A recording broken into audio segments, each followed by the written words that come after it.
We're so insanely proud to say that we have just published a brand new game. It's called Super Rad Raygun. It's one of the most 80s side-scrollers you've ever played in your life, and it's available on Steam right now. But obviously Super Rad Raygun wouldn't exist were it not for the console that inspired it, the Game Boy.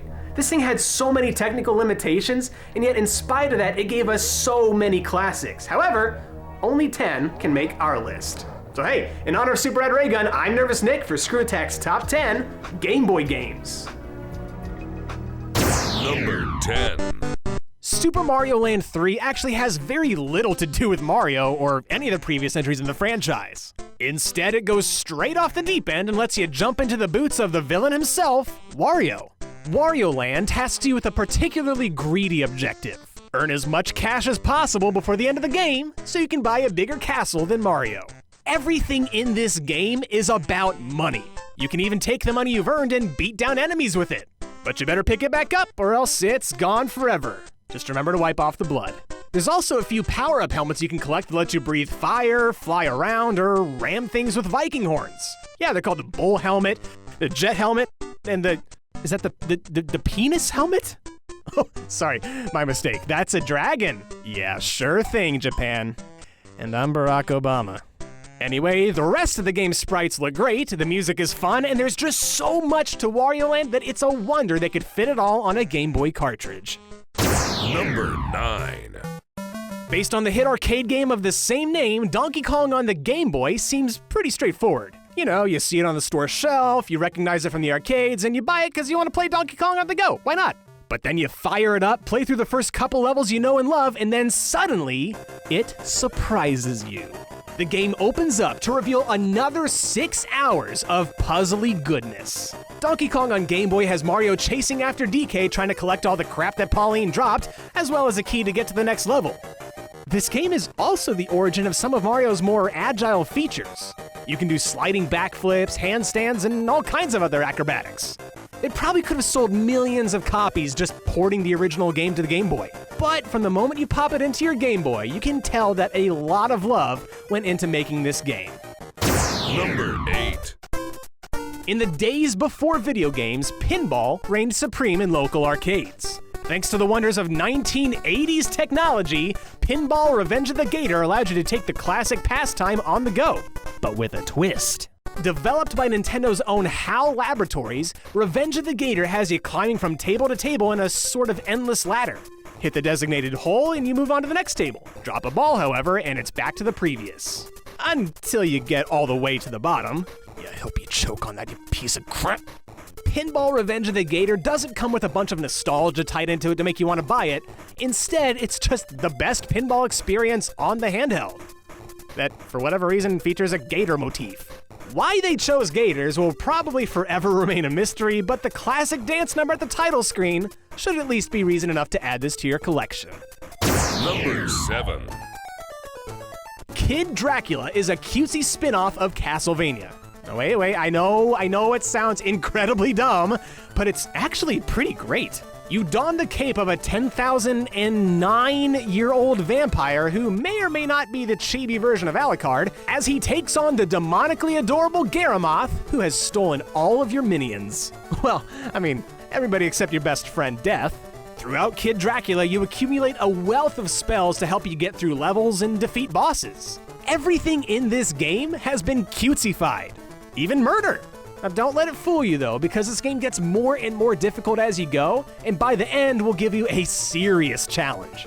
If you're gonna own just one Castlevania-esque game on Game Boy, surprisingly, you should go with Kid Dracula. Number 6. Mega Man 1 through 4 on Game Boy were pretty much just combined versions of their NES counterparts. However, Mega Man 5 decided to do something completely original. This time around, the Robot Masters are actually called Star Droids, and they come from space! And are named after the planets in our solar system. They're led by the tyrannical Terra, which is another word for Earth, who jumps Mega Man and Roll during a stroll across 3 Mount Fujis, and he tries to take over the world. Because of course he does. But don't think the changes stop with the villains. Mega Man gets equipped with a Mega Arm, which is a charge shot that fires off his fist for some extra damage, and it can even pick up items on its return trip. And he's also got Tango the Buzzsaw Cat. He speaks for himself. And like a true Mega Man game, you acquire power-ups by defeating bosses until eventually you escape the Death Star, basically. Game Boy was home to all kinds of Mega Man games, but Mega Man 5 was easily the best. Number 5. Handheld platforms have always been the home of the little pink puffball we know and love as Kirby. Why Kirbys Dreamland 2 is better than its predecessor has little to do with the new animal friends or improved graphics, and more to do with inhaling enemies and absorbing their power-filled souls. This one simple addition sets it apart from every other Game Boy platformer out there. And believe me, there were lots. But it's not just Kirby getting in on the soul-eating action. He's even invited a bunch of his animal pals to feast on his enemies and take their powers as well. One of them is a hamster. His name's Rick. Your mission? Collect rainbow drops, forge a rainbow sword, and kill a possessed penguin. Man, I could play this game forever. Number 4. Once upon a time, in the summer of 1998 or 1999, I cannot remember for sure, I went to a 3rd grade summer camp. When we were putting our beds together, my friend Andrew Fancher found underneath his mattress The Legend of Zelda: Link's Awakening. My mind was blown. After all, this game did start as a port of the SNES Legend of Zelda: A Link to the Past. Set on Koholint Island, it tasked Link with collecting 8 magical instruments to awaken the Windfish. It had a slew of optional side quests that gave you the feeling of a pocket-sized SNES adventure. Link's Awakening would become so popular that it got re-released for Game Boy Color as Link's Awakening DX, complete with Game Boy printer support, if you want to, print, I guess. Number 3. You cannot have a Nintendo platform without some good old-fashioned Mario. I thought Super Mario Land 1 was a really good game. That was until my friend showed me Super Mario Land 2, 6 golden coins. Absolutely, hands down, the best Mario game on Game Boy. This game changed the franchise forever. It had this cool overworld map with unique zones, plus it introduced new elements like the carrot power-up and even showed us Wario for the first time. It even featured these big, beautiful sprites so you could clearly see the terror in the Goombas' eye right before you squished the life out of them. Each level ended with that satisfying bell ring and escorted Mario into a fun minigame like Japan's popular UFO catcher. The boss battles were challenging, the levels were memorable, and some were even based on American fairy tales like the Three Little Pigs.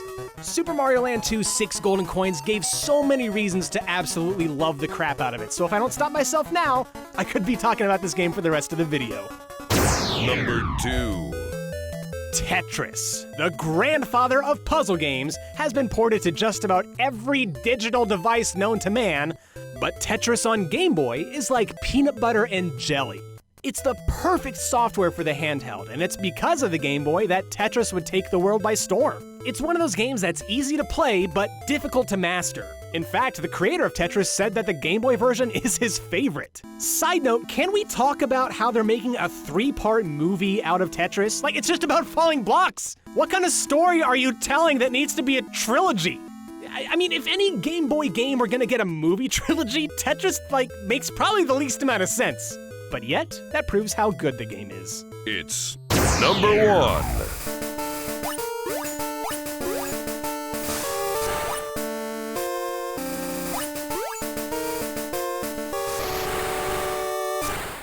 Look, if number 1 wasn't gonna be Tetris, you knew what the only other option was gonna be.